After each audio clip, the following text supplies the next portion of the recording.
Tilapia forever.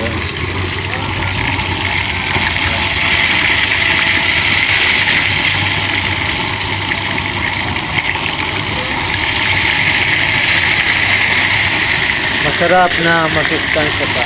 Pagkain ng masang Pilipino.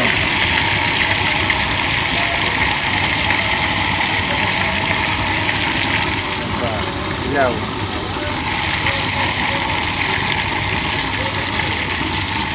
Pagkatapos magluto ng tilapia, ito naman hawot, pambansang ulam ng mga Pilipino.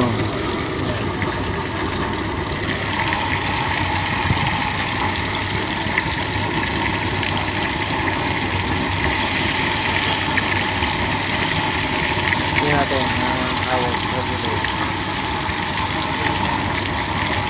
Kulang ang tilapia kaya samahan natin ang hawot. Yan, pambansang ulam ng Pilipinas. Hawot. Ang tilapia ay sa Luzon lang sikat. Ang mga Bisaya hindi mahilig sa tilapia. Bisaya, Mindanao. Pero itong hawot, buong Pilipinas, paborito po ito ng lahat ng Pilipino.